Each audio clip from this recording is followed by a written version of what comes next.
So it is 12:30, so I think we will get things started. And if anyone is a little late, this is the intro. um, so good afternoon, everyone. My name is Sue Juder, and I'm the marketing specialist here at Business Machine Technologies. I want to welcome all of you to the second episode of our new Remote Works webinar series. Today, we're going to be reviewing the Cisco WebEx platform. Before we begin, I just want to provide some quick information on our Remote Works webinar series. Every Tuesday at 12:30, we're going to be hosting a short webinar on a different topic. We'll highlight capabilities within that topic that will assist with your work from home efforts. Different series sessions will be tied to a series or theme. The first three, which includes last week's Microsoft Teams event, today's session on WebEx, and the next week's session on Office 365 are going to be tied to communications collaboration. The second sessions will be related to security. Finally, we review strategy and structure.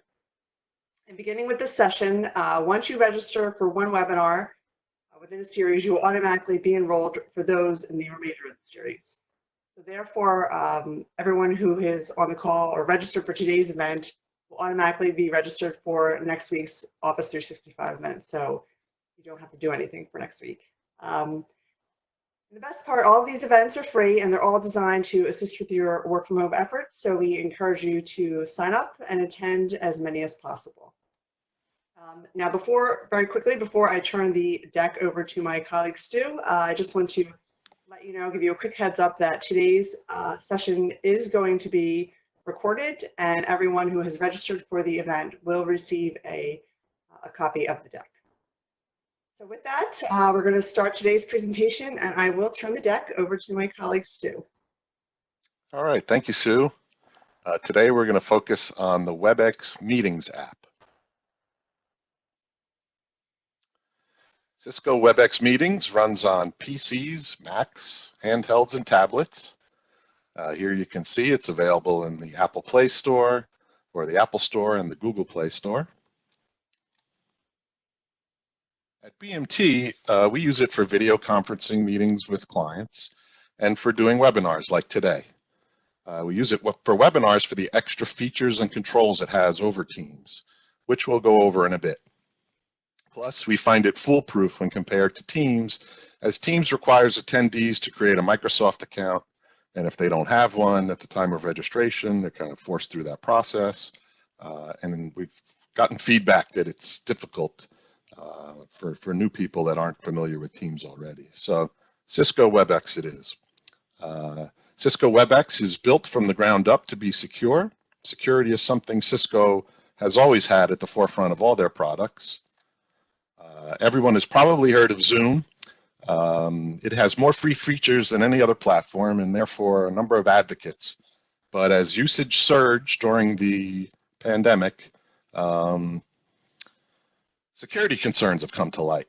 You may have heard of Zoom bombing, where people, as long as they have the meeting link, they can join that meeting, and even if they're kicked out, they can rejoin, as well as data being routed through servers in China and other such things. So companies like Google and Tesla have banned its usage, and now our own government, as well as others, is warning against using Zoom.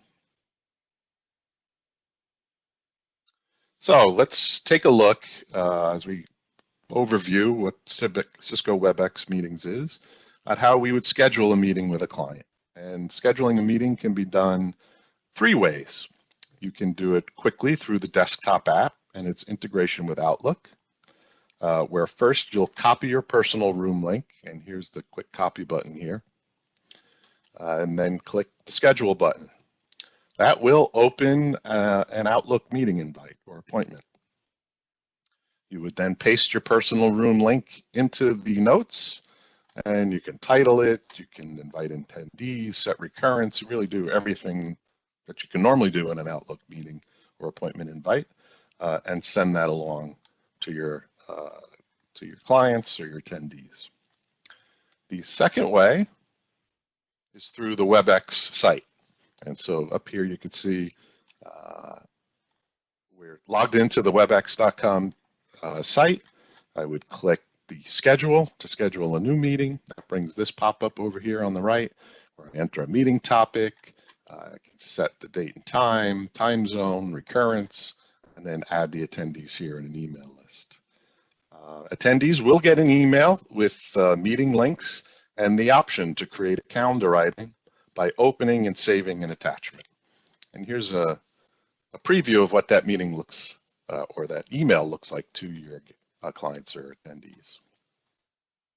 A nice big join meeting button in that email. So when it comes time, and that'll also get added to their Outlook calendar appointment if they open that attachment. The third way to do it is within the app itself. So if I just had Cisco WebEx meetings opened and clicked Start Meeting, the meeting would start, and I would go down to the participant lists and choose the Invite and Remind, where I could type in the email addresses of those people I wanted to have join me in the meeting. If I had already scheduled this meeting, there might be a list of attendees already in here, and I could use the Remind feature to shoot them a quick email to remind them about the meeting we have scheduled.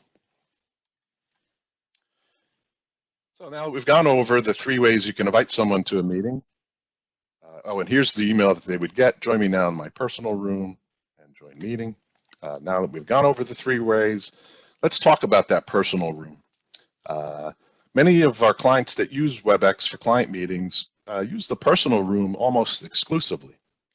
The personal room, unlike scheduling an event, the personal room is always available and you always know where to find it. Your meeting URL, the video address, the call-in number is going to be the same for all your meetings.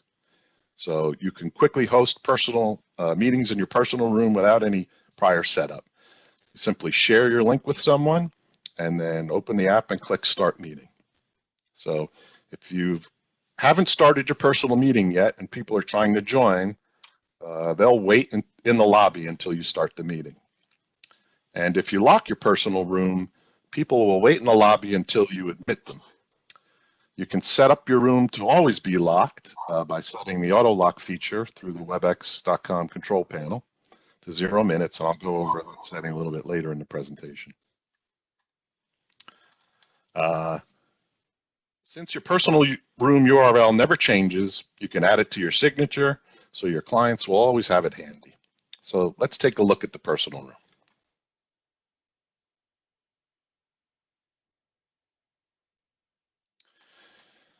So again, the URL, video address, and call-in info are always going to be the same. From our end, we just need to click Start Meeting. And when we've done that, here's we are in the personal room. And you'll see we have a bunch of buttons down here on the bottom. The obvious ones: mute and unmute your audio, show and hide your video, share content. You can start recording the meeting. Here's the participant list, chat window, so attendees can chat during the meeting. And that's how we'd ask you to ask any questions today. Also, you can use the X button to get out of the meeting. And more options has quite a more options, which we'll go into now. You have lock and unlock the meeting, as seen here. The invite and remind that I just went over a few minutes ago. You can copy the meeting link to the personal room here. And audio connection has a few settings I'd like to show you. Well, that's the information that never changed. The audio connection here is for people that need to dial in to get audio. They can get it through this phone number and access code. The speaker and microphone camera settings are what I wanted to show you. So you can choose which speaker you want to use for it. You can test that speaker. If you're using a headphone like I am, you can make sure you're getting audio out of it. The microphone settings here, you can have it automatically adjust volume. But as you speak, this kind of green bar will go like an equalizer and let you see that you are, in fact, the application's registering audio, hearing you, so you know that's good. And then you'll get a preview of what's being shown on the camera. So you can also, there's 2 other items on this list, is notes, where you can have shared note taking, or you can take your own notes in that meeting, and then polling. And I want to show you that. The polling is where you can set up multiple choice, single answer, multi-answer, or short reply questions. And once you've opened polling, your attendees have a default of 5 minutes to answer the questions, but you can change this option if you want. I want to take a closer look now at sharing content through Cisco WebEx meetings. If you're meeting with a client, and certainly if you're presenting, you're going to want to share content. The easiest way to do that is to share your screen. And if you have multiple screens, you'll choose which screen to share up top here. If you want more control over the content that you share, we recommend sharing an application without exposing sensitive or private data. It might be open on your desktop, right? Such as an email, or maybe you've got a spreadsheet open with some figures you don't want to see behind what you're sharing. So sharing just the application will just share that data. They won't be able to see any of the other windows. Even if you move a window on top of the one you're sharing, your attendees are not going to see that information. So that's a more secure way to share info.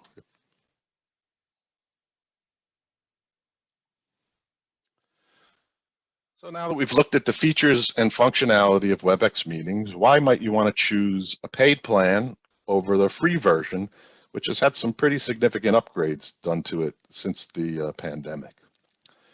So the free version now allows as many attendees as the Plus package, which I don't show here, but it's bumped up to 100. It's up from 50. But it is missing a few key features, and I want to go over them now. The first is the customizable personal room. In today's day, everyone is suspicious of clicking on links and non-familiar links. By customizing that personal room link, you can make the end of the link anything you want. I've chosen to make it my first and last name. You can also add your picture to your profile, so as people wait in the lobby, they'll be reassured they're in the right place when they see your smiling face. And the key security feature available in the paid starter plan is upgraded encryption to secure your meetings. So that's something we would strongly recommend. If you're concerned about security, you want to probably move into the starter plan. Some other options you may be interested in is the ability to record meetings. And then finally, the paid plans allow for connecting to a standard video conference systems that are found in many of the conference rooms of our legal clients. So let's take a little bit deeper dive into the recordings feature. For recording, you have the option when setting up a meeting to start recording automatically at the beginning of the meeting, or you can start it manually. You probably want to start it manually if you only want to record a certain portion of the meeting. We record these meetings so we can share them with people who registered for the webinar but couldn't attend, right? Something came up last minute. We have several clients that use them to record staff meetings. If somebody, stuck on the phones with a client or they can't attend that meeting, they can view the recording after that meeting has taken place. And some of the attorneys that we work with use the feature to perform depositions.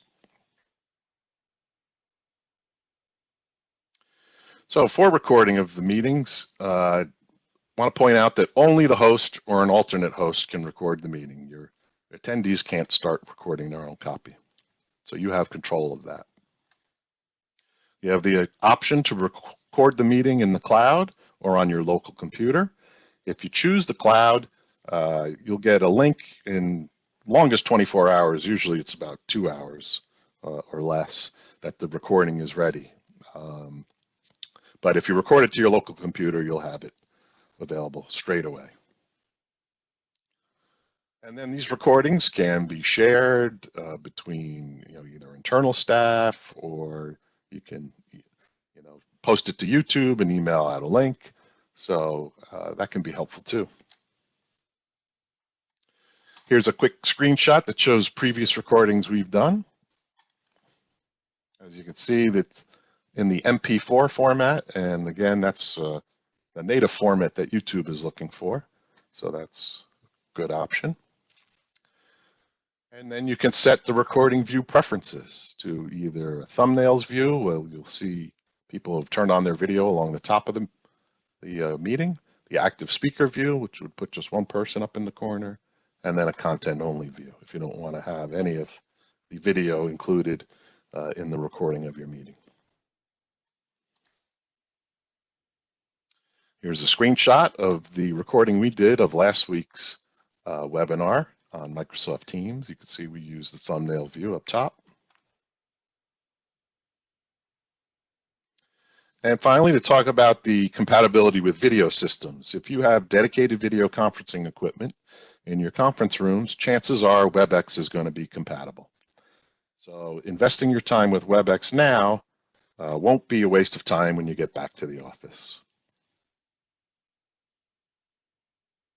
And just a quick screenshot to show there are many ways to join a video system. The most common is by dialing that video address. Do that up here, and then the meeting number. But there are other options, and we include a link down here if someone's interested in learning more about the video system features of WebEx. So let's wrap up with some best practices. We suggest that you customize your personal room, update your photo at least. If you get into the starter package, you can customize the URL, so a nice vanity name there. People know that who they're meeting with when they reach out to meet with you. Recommend that you use the personal room instead of scheduling meetings when you just need to meet with, say, one person or a couple of people. Again, we find that clients that use the WebEx meetings platform tend to use that personal room because it's so easy.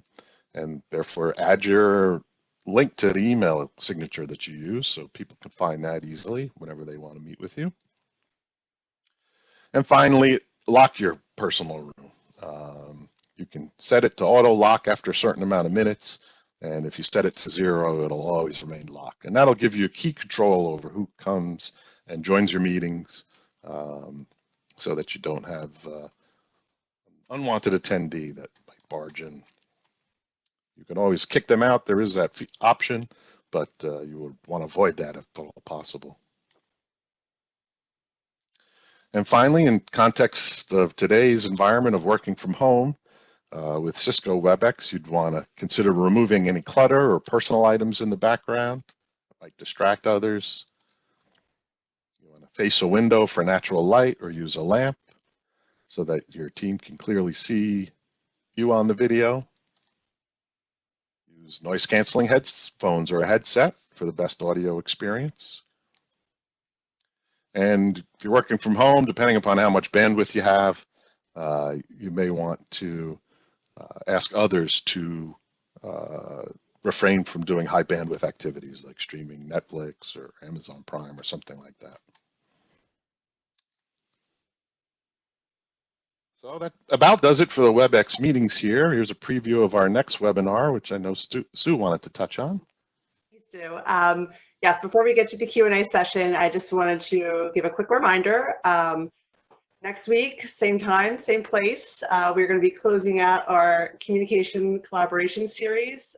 We will be reviewing the Office 365 platform. Specifically, we will be overviewing OneDrive, SharePoint, and the Planner, and we'll be discussing, again, all capabilities within Office 365 within these specific programs that can help you, better work remotely. So we encourage you to join us. Again, I mentioned earlier, because you had registered for this event, everyone is already signed up for next week's webinar, so you don't have to do anything. You'll get a reminder, but you are good, and we look forward to seeing you next week. Yeah, absolutely. Hope to see everybody there. This is technology that I think is really great. There's a lot more features and capabilities working in Office 365 than you typically have by working on, say, a file server at the office. So looking forward to sharing those details with you next week. But for today's questions, Sue, do you have any from the chat? So let's open up the Q&A. We do have a couple questions already in the queue. Again, the chat or the Q&A or the, I guess, chat button is in the bottom central portion of your screen. So feel free to ask any questions, but I will review the ones that we currently have. First, Stu, are there any, why would you lock a webinar meeting? Oh, yeah, so that goes to, if you've heard in the news recently, Zoom bombing. One of the downfalls of the Zoom platform or deficiencies there was that as long as you had the meeting link, you could join that meeting. And while people could kick, the moderators could kick people off, and they were putting offensive content up there, there was nothing stopping them from just joining right back in and starting all over again. So Cisco WebEx gives you that option to lock the meeting. I think that's a key differentiator. I see here someone's asked, why would you use a personal room versus a scheduled event? So there's really no difference when it comes to the number of attendees or the features available within the Cisco WebEx meeting. Like the recording is there, you have all those features. Mainly, the invitation, looks a little bit nicer. It has that attachment to save to your calendar meeting. So for more formal events, I would suggest using the scheduled event from the webex.com site. But otherwise, again, it's been our experience and our clients' experience that the personal room is so easy to use that we just recommend using that. I have one more question, Stu, in the queue. Are you able to view or download a copy of the attendee list for the webinars? Yes. Yeah, that was one of the reasons we originally changed over to WebEx, where we were doing a CLE presentation, continuing legal education for law firms. We were accredited to give some 1.2 CLEs, I think it is, but we were doing that through Skype, and it wasn't giving us an attendee list. So Cisco WebEx does that. It's also pretty widely used in the legal community. So yeah, it does have that feature. Great. I see another. You can use any browser to join it, Microsoft Edge, Firefox, really any browser is going to be compatible, any modern day browser that is. You couldn't use Internet Explorer. And someone has asked, is there any limit to the number of meetings for the monthly fee? And there is none. Even if you're on the free plan, you can do unlimited meetings per month. And again, Cisco had put a time limit on it, but during this pandemic, they've removed the time limit per meeting. So you're not, there's no constraints there on the time either. And I think that's it. That's all the questions we have. Any other questions? Nope. All right. Well, again, thank you for joining us. I will be following up by tomorrow morning. Everyone will receive a recorded copy of the deck. And if you have any questions, please feel free to reach out to Stu. Anything else, Stu? No, that's it. Looking forward to seeing everybody next Tuesday. Again, we try to keep these short so that you can fit them in your day, wrapping up at just 15 minutes and then only going longer if we need to answer questions. All right. Enjoy the rest of your day, everyone.